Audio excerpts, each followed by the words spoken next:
Volume 2, Chapter 21st of the Antiquary. The Sleeper Box recording is in the public domain. The Antiquary by Sir Walter Scott. Chapter 21st. Let those go see who will, I like it not. For, say he was a slave to rank and pomp, and all the nothings he is now divorced from by the hard doom of stern necessity, yet it is sad to mark his altered brow, where vanity adjusts her flimsy veil o'er the deep wrinkles of repentant anguish. Old Play. When Miss Wardour arrived in the court of the castle, she was surprised by the first glance that the visit of the officers of the law had already taken place. There was confusion, and gloom, and sorrow, and curiosity among the domestics, while the retainers of the law went from place to place, making an inventory of the goods and chattels falling under their warrant of distress, or poinding, as it is called in the law of Scotland. Captain M'Intyre flew to her as, struck dumb with the melancholy conviction of her father's ruin, she paused upon the threshold of the gateway. "Dear Miss Wardour," he said, "do not make yourself uneasy. My uncle is coming immediately, and I am sure he will find some way to clear the house of these rascals." "Alas, Captain M'Intyre, I fear it will be too late." "No," answered Edie, impatiently. "Could I but get to Tannonburgh, in the name of heaven, captain, contrive some way to get me on, and you'll do this poor ruined family the best day's doing that has been done them since Red Hand's days. For sure as e'er an auld saw came true, Knockwinnock house and land will be lost in one this day." "Why, what good can you do, old man?" said Hector. But Robert, the domestic with whom Sir Arthur had been so much displeased in the morning, as if he had been watching for an opportunity to display his zeal, stepped hastily forward, and said to his mistress, "If you please, ma'am, this old man Ochiltree is very skeely and auld farrant about mony things, as the diseases of cows and horses, and sic like, and I am sure he disna want to be at Tannonburgh the day for naething, since he insists on this gait; and if your ladyship pleases, I'll drive him there in the taxed cart in an hour's time. I would fain be of some use. I could bite my very tongue out when I think on this morning." "I am obliged to you, Robert," said Miss Wardour; "and if you really think it has the least chance of being useful" "In the name of God," said the old man, "yoke the cart, Robbie, and if I am no ane some use, less or mair, I gie ye leave to fling me ower Kittlebrig as ye come back again. But, oh, man, haste ye, for time's precious this day." Robert looked at his mistress as she retired into the house, and seeing he was not prohibited, flew to the stable yard, which was adjacent to the court, in order to yoke the carriage; for though an old beggar was the personage least likely to render effectual assistance in a case of pecuniary distress, yet there was among the common people of Edie's circle a general idea of his prudence and sagacity, which authorized Robert's conclusion that he would not so earnestly have urged the necessity of this expedition, had he not been convinced of its utility. But so soon as the servant took hold of the horse to harness him for the taxed cart, an officer touched him on the shoulder. "My friend, you must let that beast alone. He's down in the schedule." "What?" said Robert; "am I not to take my master's horse to go my young lady's errand?" "You must remove nothing here," said the man of office, "or you will be liable for all consequences." "What the devil, sir?" said Hector, who, having followed to examine Ochiltree more closely on the nature of his hopes and expectations, already began to bristle like one of the terriers of his own native mountains, and sought but a decent pretext for venting his displeasure. "Have you the impudence to prevent the young lady's servant from obeying her orders?" There was something in the air and tone of the young soldier which seemed to argue that his interference was not likely to be confined to mere expostulation, and which, if it promised finally the advantages of a process of battery and deforcement, would certainly commence with the unpleasant circumstances necessary for founding such a complaint. The legal officer, confronted with him of the military, grasped with one doubtful hand the greasy bludgeon, which was to enforce his authority, and with the other produced his short official baton, tipped with silver, and having a movable ring upon it. "Captain M'Intyre, sir, I have no quarrel with you, but if you interrupt me in my duty, I will break the wand of peace, and declare myself divorced." "And who the devil cares," said Hector, totally ignorant of the words of judicial action, "whether you declare yourself divorced or married? And as to breaking your wand, or breaking the peace, or whatever you call it, all I know is, that I will break your bones if you prevent the lad from harnessing the horses to obey his mistress's orders." "I take all who stand here to witness," said the messenger, "that I showed him my blazon, and explained my character. He that will to Cupar, maun to Cupar." And he slid his enigmatical ring from one end of the baton to the other, being the appropriate symbol of his having been forcibly interrupted in the discharge of his duty. On this Hector, better accustomed to the artillery of the field than to that of law, saw his mystical ceremony with great indifference, and with like unconcern beheld the messenger sit down to write out an execution of deforcement. But at this moment, to prevent the well-meaning, hot-headed Highlander from running the risk of a severe penalty, the Antiquary arrived puffing and blowing, with his handkerchief crammed under his hat, and his wig upon the end of his stick. "What the deuce is the matter here?" he exclaimed, hastily adjusting his headgear. "I have been following you in fear of finding your idle loggerhead knocked against one rock or other, and here I find you parted with your Bucephalus, and quarrelling with Sweepclean. A messenger, Hector, is a worse foe than a phoca, whether it be the phoca barbata, or the phoca vitulina of your late conflict." "Damn the phoca, sir," said Hector, "whether it be the one or the other. I say, damn them both particularly. I think you would not have me stand quietly by and see a scoundrel like this, because he calls himself a king's messenger. Forsooth, I hope the king has many better for his meanest errands. Insult a young lady of family and fashion like Miss Wardour." "Rightly argued, Hector," said the Antiquary; "but the king, like other people, has now and then shabby errands, and, in your ear, must have shabby fellows to do them. But even supposing you unacquainted with the statutes of William the Lion, in which capita quarto verso quinto, this crime of deforcement is termed despectus domini regis, a contempt, to wit, of the king himself, in whose name all legal diligence issues. Could you not have inferred, from this information I took so much pains to give you to-day, that those who interrupt officers, who come to execute letters of caption, are tanquam participes criminis rebellionis, seeing that he who aids a rebel is himself, quodammodo, an accessory to rebellion? But I'll bring you out of this scrape." He then spoke to the messenger, who, upon his arrival, had laid aside all thoughts of making a good bye job out of the deforcement, and accepted Mr. Oldbuck's assurances that the horse and tax cart should be safely returned in the course of 2 or 3 hours. "Very well, sir," said the Antiquary, "since you are disposed to be so civil, you shall have another job in your own best way, a little cast of state politics, a crime punishable per legem Juliam, Mr. Sweepclean. Hark thee hither." And after a whisper of 5 minutes, he gave him a slip of paper, on receiving which the messenger mounted his horse, and, with one of his assistants, rode away pretty sharply.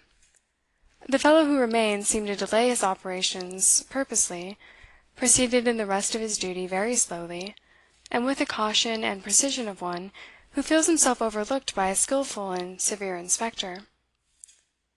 In the meantime, Oldbuck, taking his nephew by the arm, led him into the house, and they were ushered into the presence of Sir Arthur Wardour, who, in a flutter between wounded pride, agonized apprehension, and vain attempts to disguise both under a show of indifference, exhibited a spectacle of painful interest. "Happy to see you, Mr. Oldbuck always happy to see my friends in fair weather or foul," said the poor Baronet, struggling not for composure, but for gaiety, an affectation which was strongly contrasted by the nervous and protracted grasp of his hand, and the agitation of his whole demeanour. "I am happy to see you. You are riding, I see. I hope in this confusion your horses are taken good care of. I always like to have my friends' horses looked after. Egad, they will have all my care now, for you see they are like to leave me none of my own. Mr. Oldbuck?" This attempt at a jest was attended by a hysterical giggle, which poor Sir Arthur intended should sound as an indifferent laugh. "You know I never ride, Sir Arthur," said the Antiquary. "I beg your pardon, but sure I saw your nephew arrive on horseback a short time since. We must look after officers' horses, and his was as handsome a grey charger as I have seen." Sir Arthur was about to ring the bell, when Mr. Oldbuck said, "My nephew came on your own grey horse, Sir Arthur." "Mine?" said the poor Baronet. "Mine, was it?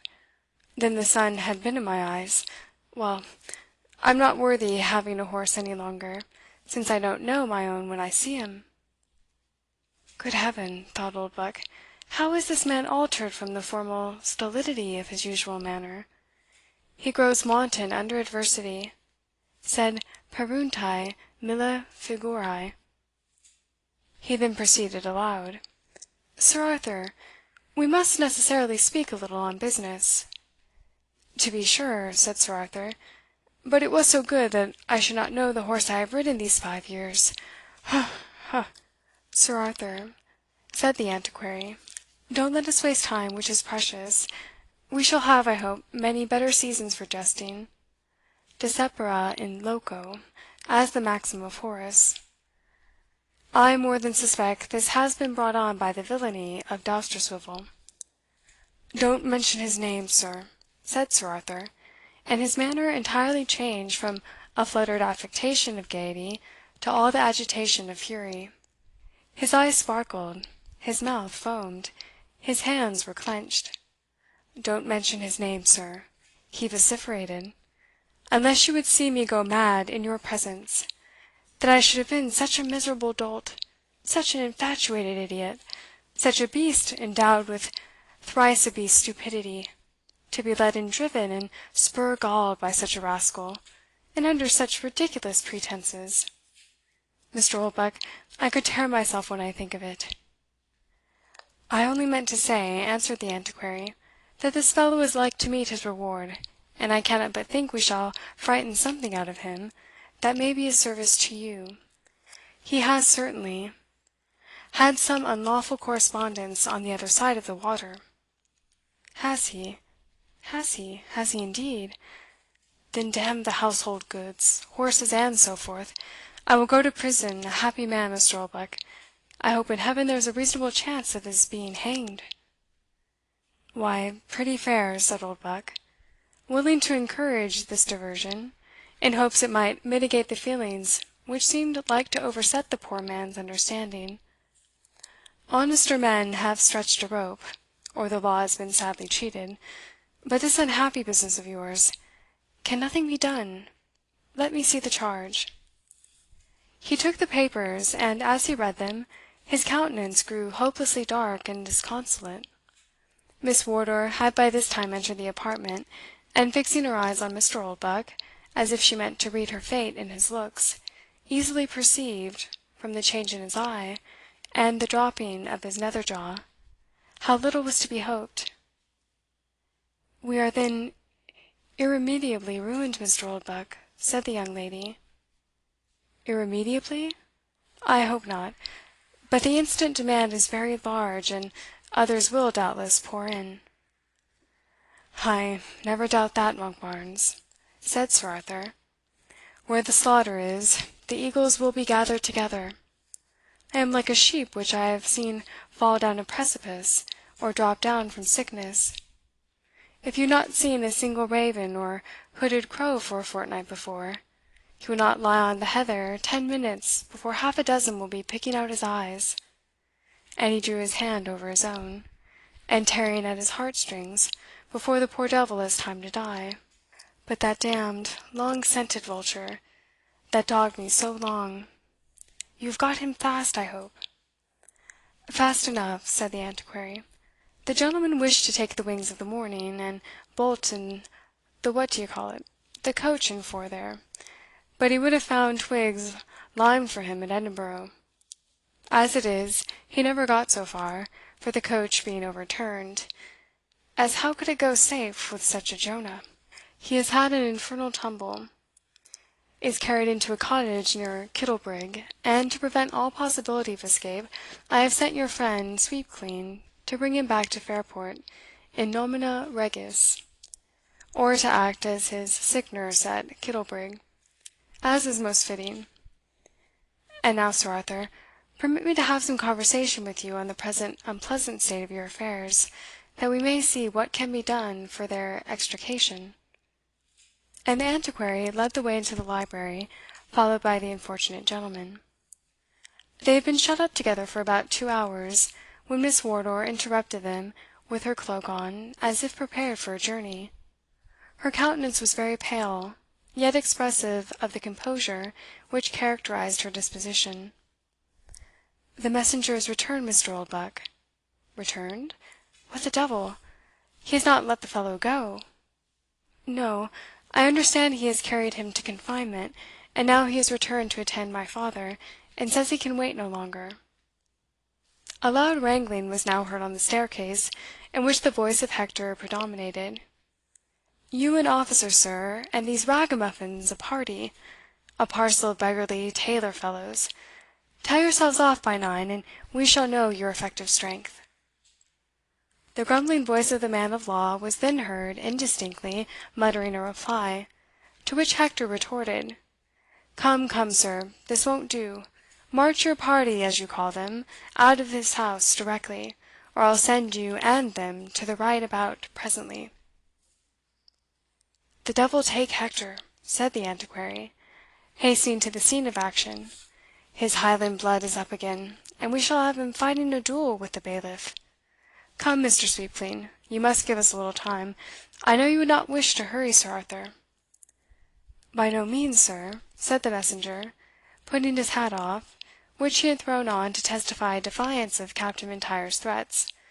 "But your nephew, sir, holds very uncivil language, and I have borne too much of it already, and am not justified in leaving my prisoner any longer after the instructions I received, unless I am to get payment of the sums contained in my diligence." And he held out the caption, pointing with the awful truncheon, which he held in his right hand, to the formidable line of figures jotted upon the back thereof. Hector, on the other hand, though silent from respect to his uncle, answered this gesture by shaking his clenched fist at the messenger with a frown of Highland wrath. "Foolish boy, be quiet," said Oldbuck, "and come with me into the room. The man is doing his miserable duty, and you will only make matters worse by opposing him. I fear, Sir Arthur, you must accompany this man to Fairport. There is no help for it in the first instance. I will accompany you, to consult what further can be done. My nephew will escort Miss Wardour to Monkbarns, which I hope she will make her residence until these unpleasant matters are settled." "I go with my father, Mr. Oldbuck," said Miss Wardour firmly. "I have prepared his clothes and my own. I suppose we shall have the use of the carriage?" "Anything in reason, madam," said the messenger. "I have ordered it out, and it's at the door. I will go on the box with the coachman. I have no desire to intrude, but 2 of the concurrents must attend on horseback." "I will attend too," said Hector, and he ran down to secure a horse for himself. "We must go then," said the Antiquary. "To jail," said the Baronet, sighing involuntarily. "And what of that?" he resumed, in a tone affectedly cheerful. "It is only a house we can't get out of, after all. Suppose a fit of the gout, and Knockwinnock would be the same. Ay, ay, Monkbarns, we'll call it a fit of the gout, without the damned pain." But his eyes swelled with tears as he spoke, and his faltering accent marked how much this assumed gaiety cost him. The Antiquary wrung his hand, and, like the Indian Banyans, who drive the real terms of an important bargain by signs, while they are apparently talking of indifferent matters. The hand of Sir Arthur, by its convulsive return of the grasp, expressed his sense of gratitude to his friend, and the real state of his internal agony. They stepped slowly down the magnificent staircase, every well-known object seeming to the unfortunate father and daughter to assume a more prominent and distinct appearance than usual, as if to press themselves on their notice for the last time. At the first landing-place, Sir Arthur made an agonized pause, and as he observed the Antiquary look at him anxiously, he said with assumed dignity, "Yes, Mr. Oldbuck, the descendant of an ancient line, the representative of Richard Redhand and Gamelyn de Guardover, may be pardoned a sigh when he leaves the castle of his fathers thus poorly escorted. When I was sent to the Tower with my late father, in the year 1745, it was upon a charge becoming our birth, upon an accusation of high treason, Mr. Oldbuck. We were escorted from Highgate by a troop of life guards, and committed upon a Secretary of State's warrant. And now, here I am, in my old age, dragged from my household by a miserable creature like that," pointing to the messenger, "and for a paltry concern of pounds, shillings, and pence." "At least," said Oldbuck, "you have now the company of a dutiful daughter, and a sincere friend, if you will permit me to say so, and that may be some consolation, even without the certainty that there can be no hanging, drawing, or quartering, on the present occasion. But I hear that choleric boy as loud as ever. I hope to God he has got into no new broil. It was an accursed chance that brought him here at all." In fact, a sudden clamour, in which the loud voice and somewhat northern accent of Hector was again preeminently distinguished, broke off this conversation. The cause we must refer to the next chapter. End chapter 21st.